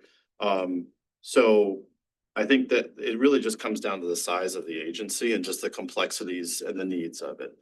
Hopefully that's helpful. That is, thank you. Can I just throw one other thing in on the idea of environmentalism and sort of, the need to electrify and change behaviors? Part of what frequency does and maintaining fare free is it builds people comfortable with, transit. And that has to be part of our climate minded philosophy too. Like reducing plastic in your life, unplugging things around your home. Like there's a lot of ways, composting, there's a lot of ways as a city and as a society, we are modifying our behaviors. And one of them we're going to have to do is getting more comfortable with transit versus everybody getting into their single vehicle car. Because the truth is, even an electric car individually driven by everybody is worse for the environment than all those same people getting on an electric or diesel bus. It also, we're not talking about the impact on the roads of all those cars and the cost to repave them and fill the potholes and the people that get hurt in the potholes when they're not filled, that sort of thing. So I think there's the dollars and cents, and I hope you feel like you're getting feedback, but I just want to put into the ether here, building a transit strong society is environmentalism, is sort of responding to climate change. And it's not touching on the cost of the 40,000 people a year who die in cars, from cars, the cost of, maintaining roads and all that other structure. So there's tertiary benefits in investing in buses. Say people's personal time because you're still in traffic. Yeah, you are the traffic. Okay, sorry, that I think it's worth just throwing that into the. I think that's a good point, and I would highlight, the other successes we've had, like one of the biggest successes in my tenure at Dash has been the partnership with ACPS. When we were charging fares and we launched a students ride free program with ACPS prior to the pandemic, it netted incredible gains in ridership of ACPS students, and they learned how to use transit and they love it. And today, that's the same thing we see. Now that we're free, we see lots and lots of students out there. And me, somebody who started my career driving a transit bus in college, I got pulled into transit because I was a student on a bus and learned to ride transit and learned how it was helpful for me and how I could live my life car-free. And so we as a community have made incredible successes with that. And the fact that not only before our fare free program, but after it. And so I think one of the things that we can potentially do is also talk more as an organization about the impact that that's having on our roads and our community and nationally. Because you bring a good point. Then you go to move to another city or something and you're like, oh yeah, I rode the Dash bus, I can ride the bus here. It helps to reduce the fear factor. And there's a lot of fear in riding transit, but I think it's largely a lack of understanding. And so I think we work very hard to do that. So we've had a lot of successes and we'll continue to explore that, but this is good feedback. I do want to point out, Praveen had his hand up before. So I want to go to Praveen and then I see Councilman Olnubi, but I do think something that we might want to pause after we have all the questions is you've now heard from several members of council that they're willing, we're open to the flexibility, giving you a different shift. I think it's been a lot of council talking. It would be great to hear, how does that align with, I guess, also the board and how you guys are thinking? And is that flexibility you were hoping to seek, or was there a different direction? So yes, let's get everybody else in, but I do want to make sure your last slides are us answering that question. We might as well. And like, We do have a Menti pool. Yeah. Yeah.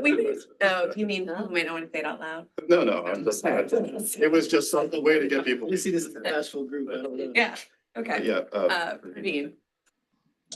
So I wanted to talk about that flexibility to continue buying diesel buses, and these buses, Josh, are getting better and better and probably lasting longer. So, you know, when you're thinking about buying a brand new diesel bus, you know, 2-3 years from now, how many years is that going to be on the road? They're all 12-year buses minimum, yeah.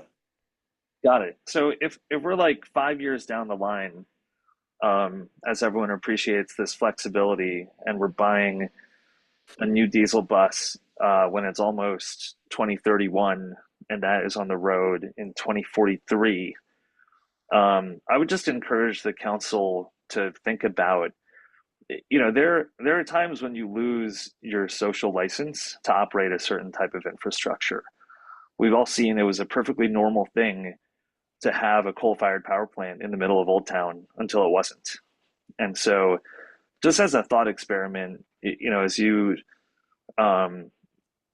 consider your policy decision here, you know, the thought experiment would be, you know, often with capital projects, elected leaders put their name and their face on it. So I'm not sure what you'll all be doing in 2043, but do you want each of the diesel buses that are purchased over the next 5 years to say, you know, the names of the current council or the future council, you know, saying that your policy helped make that diesel purchase possible? Because that, you know, that's still going to be out there in the 2040s, when I think the popular perception and social acceptance of having city-run, city-owned fossil fuel burning infrastructure it has the potential to turn quickly. And it doesn't even have to be that quick when we're talking about the 2040s, because as climate disasters get worse, I just think the popular acceptance of continuing to have these, you know, what are about to be brand new fossil fuel burning assets emblazoned with the dash and city logos on them, and potentially your names. I'm not sure if the Alexandria of the future is going to accept that. So I would turn the question back on you and say, hold on, what just would you- the fiscal impact of that is a stranded asset risk.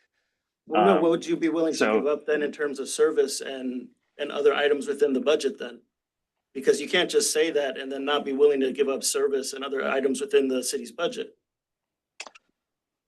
Well, I don't think we've seen analysis that says that we need to, because, you know, we've talked about other ways to achieve this, including global supply chain. I have major questions about the funding gap estimate. So I think that's the work that needs to be done, because we don't have a decision like that in front of us right now. Councilman Chapman. So. Oh, I'm sorry, Councilman. I would totally disagree. I think council's job is to look kind of far into the future. I appreciate what my colleagues are saying about kind of where things are potentially going, but the financial reality of the city, 5, 10 years, 15, 20 years from now, does not support this gentleman's claims. Let's be very honest. We know we've got employee costs going up. We've got supply costs for different departments, different infrastructure going up. We've got partners that are gonna spend additional money. And so where's our revenue? If somebody can answer that, where our revenue is in 10 years, where our revenue is in 20 years, 50 years, sure, you got me. But that's not, there's nobody in the room that's answering that question right now, or on Zoom. If they are, speak up. Oh, so I do need to go to Councilman Oni. I skipped him like 4 times. Councilman O'Neill is not gonna bite me bad. And then I also want to get the city manager in here because, I mean, or Arthur, but I think we do know a lot about our fiscal position, and we all have to accept that reality as we come into this conversation. So yeah. So to Vice Mayor Bagley's point earlier, transit is environmentalism. But if we want more people on buses, we need to make the continue. I mean, I think we're doing a great job and the numbers support that. But we need to continue to make our service more reliable and more frequent. Vice Mayor Begley and I were having a conversation earlier and I was telling her, I was like, when the buses are more frequent, when the bus is as frequent as 10-15 minutes, you're just not looking at the schedule. You're walking out of your door. And that's what's gonna make you wanna take the bus or make a lot of people wanna take the bus. The more convenient you make it, the quicker you make trips for people, the more they're gonna abandon their car and take the bus. But if the bus trip's taking twice as long, you taking your car, you're not taking the bus. So to me, that's what it comes down to. If it's expanding service and making our service more frequent. And I live on a line that's very frequent and it's great to see the line, the bus coming all the time, but. Alexandria, we're still not there, right? We still have so many we just expanded the 32, but only to like half an hour frequency a day. We still have a lot to do. So if it comes down to expanding and making buses more frequent or making all of them electric, hands down, to me, it's like a no-brainer. Of course, making them more frequent, of course, continuing to expand our network and making it much easier to move around our city via the bus than, because it's still not easy to go around Alexandria using the bus and we need to get there. So that's what it comes down to me for. So yes, I'm absolutely 100% on board with giving Dash the flexibility with the goal. Well, I just wanted to acknowledge too what the mayor said earlier about like, this isn't a zero sum conversation at all. It's a, you know, a decision, it's a chain that things will break off of. The choose your own adventure, like Hannah said, you know, but so just a reminder, like, I don't think anybody here is saying, we believe it's 95 million for sure, therefore we, you know, abandon X. We're saying it could be 95, and at that level, we want to look into other things. So I just wanted to, that's what I was sort of agreeing with, and I believe, you know, my colleagues were as well. You know, getting back to this study that I just found so illuminating, you know, one of the data points in it was 85% of all on-road cars need to be electric for electric buses to be as good for the climate as diesel buses are today. Does anybody in the room know what percentage of on-road cars are electric today? I'm genuinely asking because I assume somebody in the room knows that answer. It's low. It's very low. But to you know, to the speaker's point though, this idea of like putting Bagley on the side of a diesel bus on the road in 2038, if it's taking somebody to work who can't afford a $50,000 car to get to, I mean, sitting here today with the data that I have and the revenue estimates that I understand, if that diesel bus is going to allow people to participate in the economy and get to school, and it's still better because we haven't hit 85% of electric cars on the road, I put my name on the bus. I mean, I'll have to answer for that. I appreciate the implications of what we're saying here, but until there is more money, which is on us to find, you know, and revenue, and until the costs and availability come down, I want that person to get to work. I want that person to get to school, and I don't want them to have to mortgage a car to do it. No, and I want to go to Councilman Chapman and then back over here. I think I just want to echo what Vice Mayor Bagley said. For me, as I'm thinking about this conversation, just so we're being transparent with our partners and with everyone in the room, this council is going to be judged by every decision, whether that is how we fund Dash or anything else. I think we have a responsibility, though, to be strong fiscal stewards first and foremost, while also making sure we're maintaining the service, the quality, and the expectation that residents have. And I think that's part of how we're gonna have to go into every conversation and every partner. I love the way Councilman Gary framed it. I think to every partner, we're gonna have to have that conversation of what are you willing to give up? What's the trade-off? You cannot do it all. Everybody who's on that bus also has to have a place to sleep at night. They've got to have streets that don't have potholes. There are all of these pieces that schools to get to. They've got to have all of these pieces. So I just think of that as what we are going to give you tonight. You guys will take as information. You're still going to present us with budget proposals. You're still going to come back. But I think that that's the lens through I think which we're all telling you we'll be viewing that through. Councilman Chapman. I was just gonna say something that I think somebody said in a different manner or focus earlier. You know, we are not the only ones that are gonna be struggling with this into the future. There are gonna be other local systems that are trying to figure out their place in this as well, how they continue to keep funding. You know, I don't shy away from the conversation because I do think a number of jurisdictions around the nation talking and working on this issue are gonna bring additional solutions. Right, hopefully folks in Congress see that, hey, these local bus authorities or bus companies are struggling, what can we do to help them, right? I think continuing to work this, continuing to advocate like our partners do, is hopefully going to get us to a place, but I do think council has to be very realistic with the public and talking about the challenges, because I cannot act like we are willy-nilly with taxpayer dollars. We just can't. We have to say, well, at a certain point, there's some challenges here. And we might not be able to fund everything. We have to look at what we can do now, hopefully set ourselves up for the future. But I think that's a challenge when I look at some of these conversations. And, you know, I would agree with my colleagues, allowing some flexibility in the goal based upon the financial and fiscal reality allows us to do that. If that reality changes, and I think everybody in this room hopes that the finances change, whether it's locally, state, nationally, we then can pivot to other opportunities. But I think we have to be grounded in that fiscal reality. I'm gonna come over here, Arish, and then I wanna come to Chair Cap. I just wanted to, I really appreciated Jesse's comment, which I thought was a constructive approach of trying to bridge the gap between the issue of go all electric and of course funding. It was the suggestion of working with other systems to negotiate volume benefits or whatever, purchasing benefits. In a similar vein, I guess I was thinking, is there any market, and maybe there's like zero chance of this, but I'm throwing it out there. Is there any market for renting electric buses? Because we're talking about purchase and fulfilling this need by going to all electric purchases, but I'm just wondering, is there a leasing market for buses? There was a model, I don't know if it still exists and who's doing it, but I remember early on in the conversation, there was a model where the bus was, you bought the bus, but you leased the batteries. The company that was doing that went bankrupt. So No good model. An opportunity for me to get it. Yeah, I think so, you know. I'm not saying it's a bad idea, and I think to your point, I think looking at creative ways, what I'm hearing a lot of the theme of is let's be creative as possible, but understand that we have constraints. Is maybe to revisit that and just ask that question. And to explore that, and maybe if we are opening up our market more globally, there is more experience in doing that.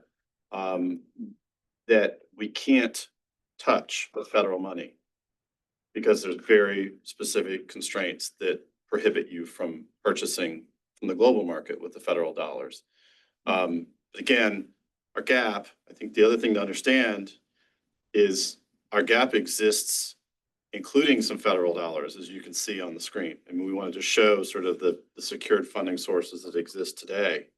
The money that we're using, that 39% already includes some federal money. So we have some challenges there, but I think they're all great ideas. And but the other thing to remember about leasing is an ongoing operational cost.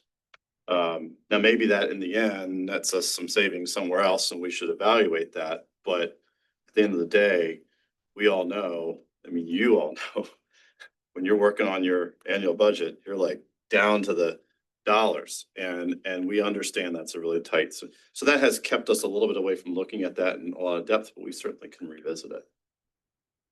Chair Kaplan. Well, I appreciate the conversation, and we're getting guidance. We're certainly getting input that's going to really help us shape. I wanted to talk about, we applied for a NOLO grant federal government this year, and my recollection is that we asked for hybrid buses based on the criteria of that electric diesel hybrid, and that we agreed that they could be diesel as well.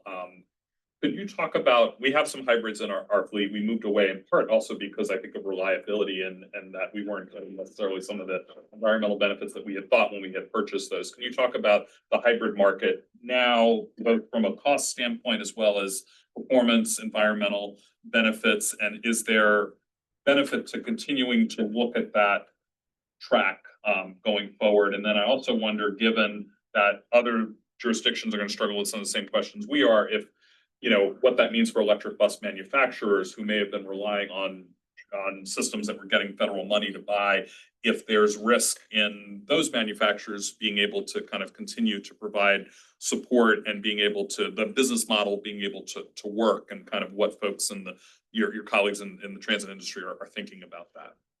I think you raise a great point and something that we can definitely work on, which is introducing a conversation around hybrid technology again, because it's changed a lot since Dash originally jumped into it. Modern hybrid buses are capable of running electric only in certain modes, whereas Dash currently has some old hybrid buses. Unlike your car, they never cycle off the diesel engine. They basically idle all day long and they just charge the battery, which drives the wheels. And part of our conversation about that was, well, that engine is constantly running and it's constantly pumping out exhausts. So what are we gaining here? And we actually found some data early on when we switched to the diesels that were much more modern, that they were getting better gas mileage than the hybrids even were. Now, that said, I think you raise a really good point. That's something else that we should take away from this conversation. We should be reevaluating modern technology in the hybrid environment too, and asking the question of, is that a possible alternative approach? We did apply for Lono. The criteria under the new administration changed drastically, as well as the application period.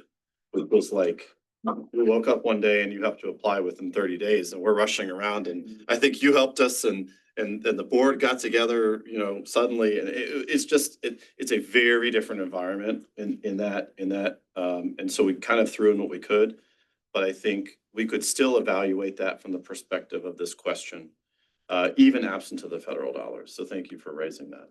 Did I answer your question? It's good info. I guess with some of that may be unknown just about the future of the electric market, given just what their business model may have been in terms of where dollars were coming from to buy buses. It's something I think that we should monitor, because we may not, will we have the same manufacturers? Will we have the same options, even if we decided to continue to buy electric? And appreciate that may not be something we can answer today. And then I just wanted to ask one other thought. I love, I started this talking about the service improvements that we made recently. And so I love the enthusiasm and I love what I'm hearing about service. And we had a slide that said, 30% just to get to what we agreed to in the 30% more to get to what we agreed in the ATV by 2030, which was what we identified in 2018, 2019 that we needed to do.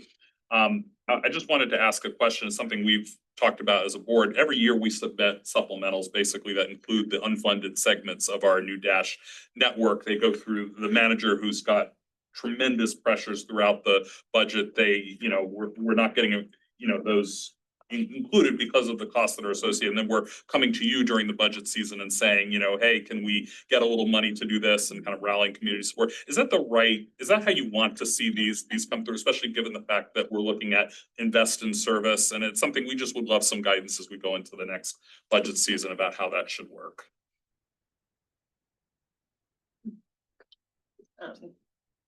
Mr. Manager. I'm not sure that's totally directed to me, but I'll be happy to, I very much appreciate the process of submittal of what you believe that you need to provide the mission that you have, which is to provide amazing quality transit service for as many, if not all of our. By the way, I'm a big fan. I think you do a fantastic job. I think the process of the submittal, it's within constraints of budget guidance that is provided to me from our council. I think that's the right approach. It is obviously tempered. I know Josh probably would like to ask for 20 more things, but in the concept of how to put together a realistic budget that provides a reasonable level of evaluation of one priority over another, I think that process seems to work well, and it gives you the opportunity, and Josh the opportunity, to explain some of that. And I think you've done I think that's the right approach, as long as it's within the guidance of that the council has provided. I think it's pretty clear that the council strives every year to try to squeeze more. And this is a council that I think has done an amazing job, really.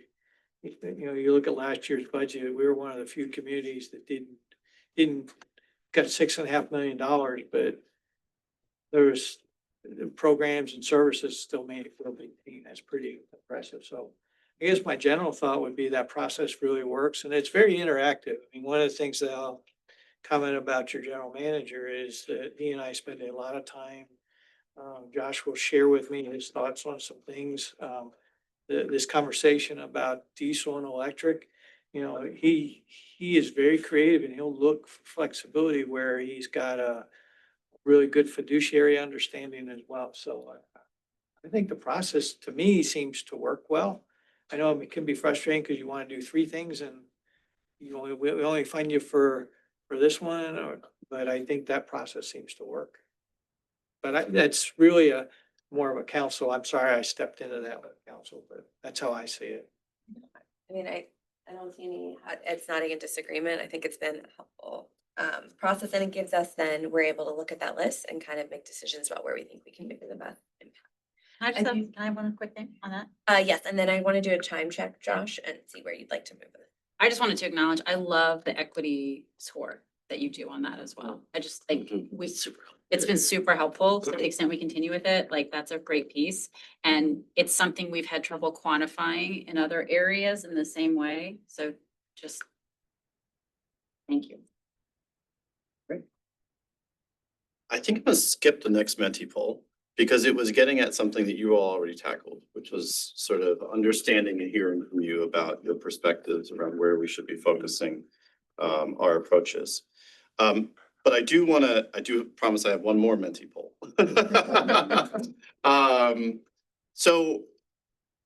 And thank you, Madam Mayor, for asking about time, and I want to be diligent about your time.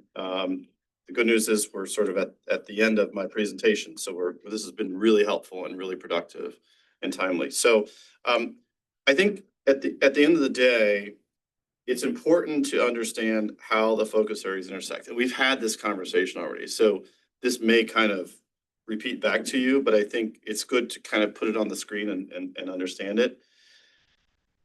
We're often talking about trade-offs, and we have to understand what those trade-offs mean and what impacts they have on our various goals.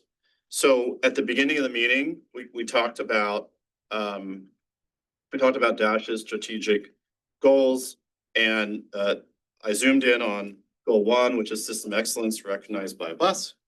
Goal 3, environmental stewardship recognized by LEAF, and goal 5, fiscal responsibility represented by money. So if we're focusing on just increasing service or what are the impacts, it costs us quite a bit of money to increase the service.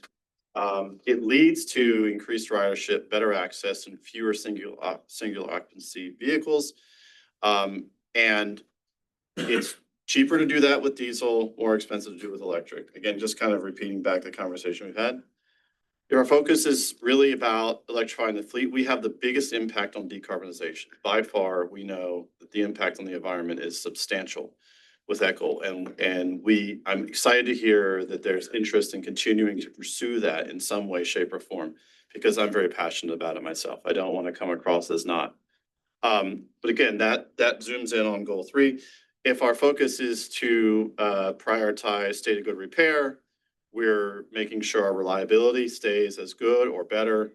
The customer experience is as good or better. They're seeing new buses, new vehicles, and reducing our maintenance costs. It really doesn't have the substantial impact on operating costs. And again, sort of similar, but you'll notice that depending on where we move, we accomplish more in these different goals and these different strategies. And so this is just sort of a recap, but it was intended if you didn't get where you already did, which you did. So great job. You get an A+. You went there before the teacher went there, was to kind of get you all thinking about this and making sure you provided input. So if you want, I can do the Menti poll, which is up to you, but basically the question with the Menti poll, and I would ask only please the people at the table, sorry, our members, because I want to sort of see where you all land. You're asked to kind of distribute your $1, so to say, and this is to inform us at Dash where we should be spending most of our focus, the most of our time as we work and working with our city leadership. And I will pull that up and let's see where we Josh, I think we're gonna say- Sorry, hang on a second. There we go. Uh-oh, There we go. happening. Got it. That's not the one that I It want. didn't get the. This is the ranking options one, right? Yeah, you have to. Yeah, sure. Twice. Yeah. But, yeah. Sorry, I'm sorry. Where is the slide? It should be here. Okay. Is that right? Yes, that's it. All right, now participate. Sorry. So I need the QR code. Oh, no. Oh, wait, okay, I can do this. I can do this. Wait a minute. I've got it figured out. Hold on. You can go to menti.com. Does that bring it up? And I don't know which ones is asking. Is there a blank option for like starting a bus company? That's something else. Oh, that's something else? Oh, there is a something else. There's a something else. Should we be on? It should be one that looks like little tens. And you. Should look, yeah, look at this. Yeah, I was on the other one too. All right, that was probably my. This is hard. Okay. The thing you think about the night before you go, what Just like happens? throwing No, it tells you how numbers. many points you have on the left. I already have -10. It's 100 total. That's what I think. Yeah, it is. Wait, I'm confused. We just don't give it like a 10. You go to the. You give it Yeah, an 100 eight, 100 that's bucks. an Yeah, eight. You could drop all 100 in one thing. Yeah, you, Gotcha. you've gotta kind of Okay. divvy it up. Got $1. How am I gonna spend it? Jim and I want to see it stated. Something went wrong. I think I did the math.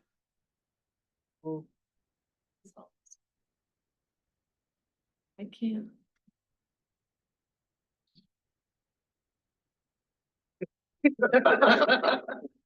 Well, there's some clear leaders, and I think the good news is they align with the discussion. Yeah. Oh, we do have something else. That was the. You told her. Did we miss something? Virginia was nuts.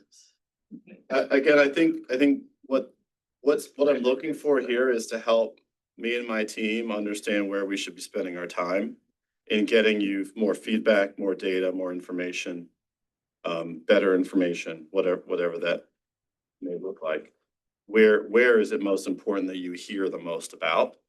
And we heard that just a moment ago when you were talking about the budget submittal process, making sure we have those equity scores and whatnot. So I will ask, is there anyone who wants to share what is something else? Building buses. Building buses. You want to start a bus manufacturing company? Or a battery leasing. I mean, look, if the truth is, if Praveen brings a valuable perspective to this, which free of economic constraints, all of us would also agree with, like, the world will ultimately be running electric buses. It's gonna take X longer than Y in this country, you know, whatever. But like, I completely wholeheartedly agree with that. And so if, you know, let's out of the box thinking, you know what I mean? Like, could if all of Northern Virginia, I mean, like, you know, the size of WMATA, the size of, you know, ART and Omni Ride and, you know, all these people, you know, like, do we have our own demand? You know what I mean? We know how to, you know, we know how to collect the bargain and pay people well and train them and employ them and value their work. Like, I'm just saying, like, you know, is there a public-private partnership there in an electric bus factory, you know, in the heart of Alexandria? There's your revenue gen. Well, there's space where the pump plant was gonna go and what we. Yeah. But Suggesting- there's still gonna be some pumping. Yeah. It's like, it's not that much. Just like, you know, like in the universe of like, we're here to brainstorm, I'm just saying like, two companies are not going to solve America's shortage of electric buses, right? So you wanna put a bus factory at Potomac Yard? I'm gonna hear Councilman Aguirre. Lillian. Oh, and then Councilman Gray. My something else is basically just investing in keeping up to date with technology. Whether it's hybrid, diesel, electric, infrastructure, whatever it is, that we're keeping an eye on that and making sure that we're staying up to date. That's very good to hear. Yeah, thank you. Councilman Green. So my something else, and probably could go maybe a couple places, but very interested in extending hours. I know is that expanding service that's included with the more lines that you create, so that would be in that grouping. Sure. But also thinking from an equity standpoint in that issue as well. So where would that all fit in? Yeah, yeah, You know, it so just- definitely, yeah, it stands out. And I think the good news is that I think it's aligned with a lot of what we were already thinking. Mhm. So that's good. And Has Dash ever been 24 hours? no, Not even- no, there's not. Now, there are people in our offices 24 hours. Yes, yes.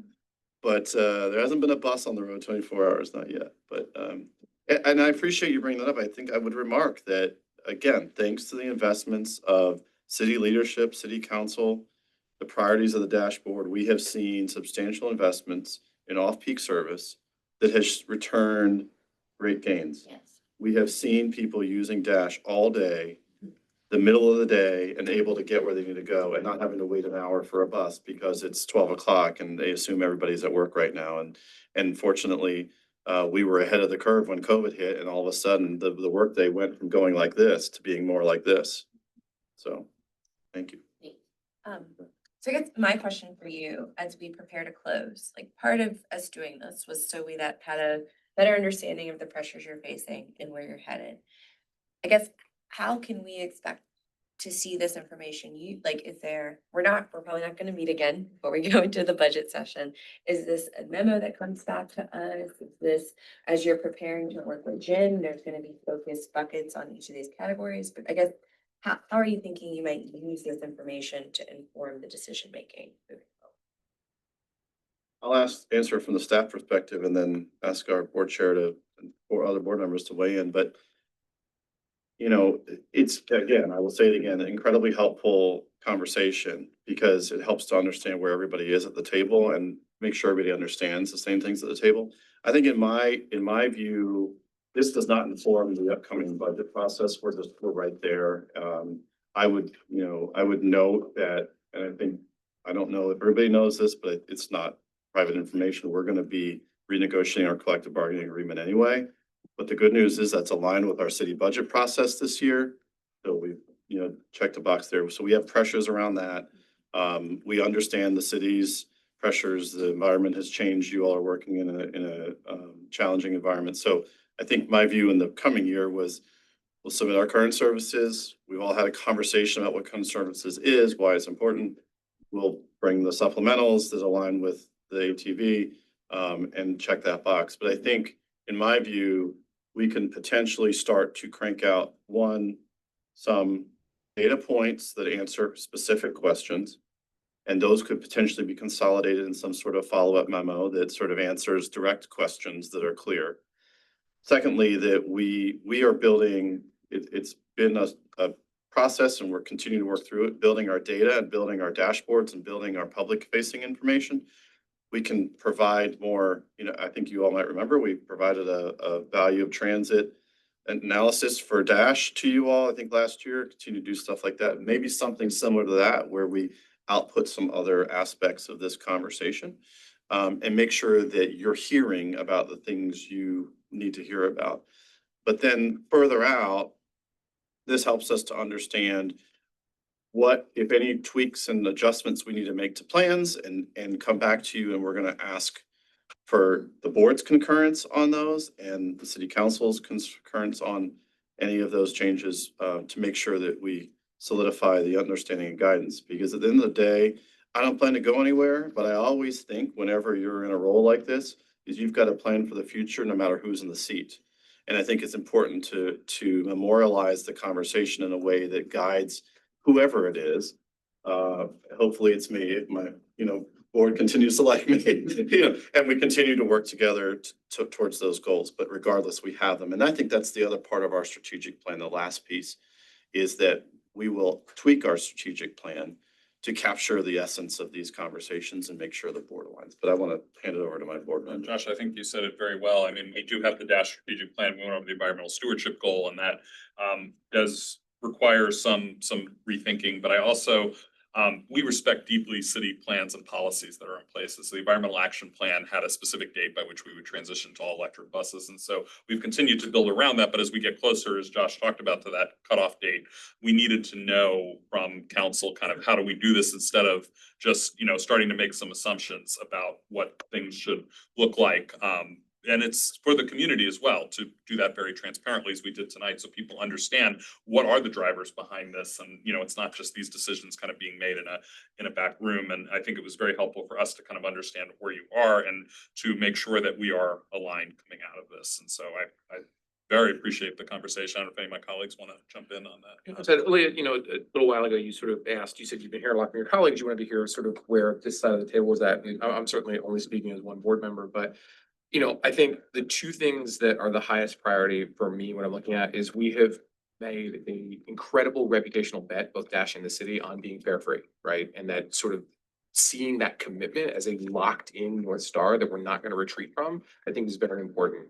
I think the other thing too is all of us who have lived in this area for a while have seen how quickly a transit death spiral can emerge, right? We saw it with WMATA Metro train 7 or 8 years ago. As Dash gets more popular, as there are more people on buses, as these buses become more crowded, we need to be careful that people aren't trying to use Dash and turning away because they have a bad experience for one reason or another, because we're not keeping up with service, because we're not keeping up with good state of repair. So for me, those are the two big things, realizing that we are having intense success and protecting that through a variety of different pathways. So I'll add, these conversations are always incredibly valuable and I really appreciate what people have said, but I sit here and I'm taking on and off hats as I'm thinking through everything you guys are saying as a staff person and then also being a member. Right across from your boss. Right. What's really occurred to me with the conversations tonight, in Alexandria, we love a plan, right? We love plans. But we have these long-term plans and visions that I think are really important and they're very much informed by our community. And it's important to strive to meet those goals, understanding that we also have decisions that we have to make every year and it changes and our environment changes, our fiscal outlook changes. And I think one of the things that we have tried to do is maintain flexibility, as we have these discretionary grant programs where we're trying to find funds, where you might even see it in the council dockets that we're writing for you all. We're trying to maintain flexibility so that we can be strategic about our asks so that we actually can bring in funding. And if we need to bring in funding for diesel buses over electric because that's the environment that we're in, that money is still really important to help us maintain that state of good repair. And that's something that I think it's very helpful to hear you all talk about that, because I think that's the path we've been going down, is making sure that we are maintaining state of good repair first and foremost, and that we are able to provide our customers with a good experience.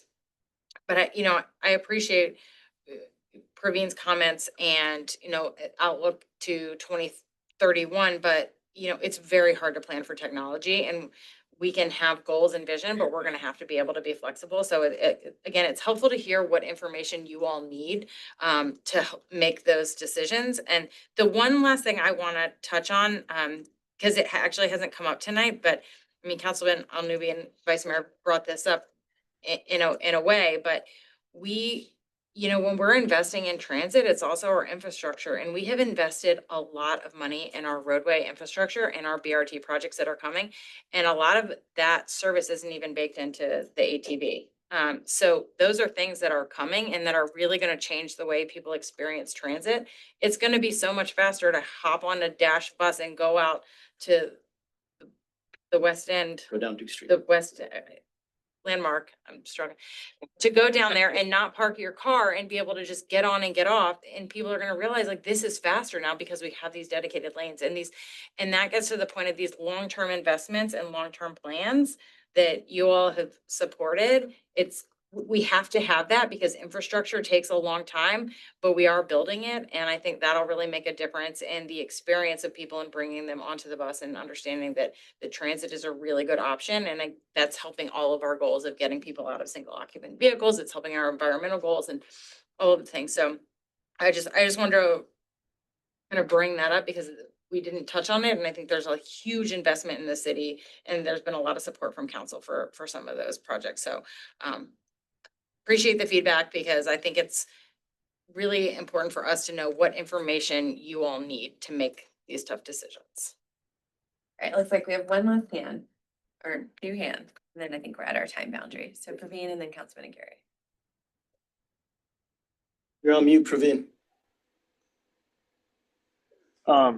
Yeah, I wanted to jump in and at the end here and thank everyone for a good discussion. I think, some of the questions I raised really were in a challenging way, were to help identify buy-in and, seeing the direction that things are going with this group. I think one of the things that we observed going back to the beginning here is that the EAP goal is 2040. The DASH goal is 2037. So I wonder if that's something that we can do if the council is sort of pushing toward flexibility on the zero emission cutoff date. But, that's a discussion we can have at the dashboard. As we retreat on these goals, though, I think it's really our responsibility to, number one, learn from where other places are doing this well, right? Alexandria is not the only transit system on the planet, and there are people who are electrifying, and they have financing and supply chain approaches that I don't think we've tried. And so it's going to take a degree of diligence and creativity from the team. And I think we should all expect that before we further retreat from these goals. And so I think that the openness to flexibility, I think is something that I can accept, but a one-dimensional approach of using grant money to buy electric buses from one of three suppliers I think is too narrow. And I'm glad that we got some of those approaches out on the table. And I'd like to see the team continue to do that, so that we can continue to have good discussions and good progress on these goals. And then I think just the final thing I want to say is that, if I had been able to pick one Menti poll, I would love to get everyone's input on when do you think is the last year it'll be acceptable for the city to operate a diesel bus in Alexandria. So don't answer that, but think about that, because ultimately that's the fiscal risk, the stranded asset risk, that we'll be signing up for. And we see today's fiscal risks today.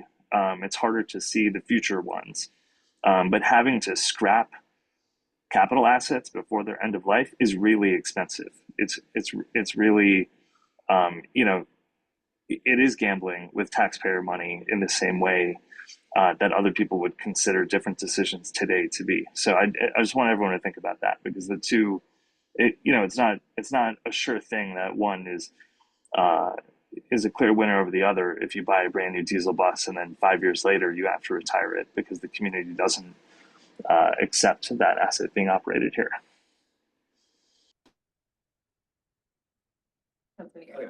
I just want to acknowledge the ACPS bus drivers that are in the room, because y'all have been sitting here for 2 hours, and we haven't really addressed any of that. So just by hands or nodding of heads, did you come tonight because you thought that there's a proposal that would cost you y'all's jobs? Okay. So what I want to say very clearly to all of you is whoever told you that lied. Okay, that is not on the board at all.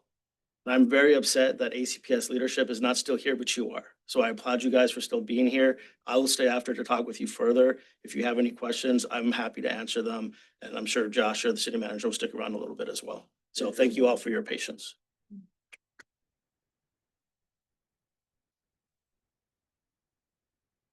With that, I guess Josh told me to just call on people, and I think I took over. I'll do it.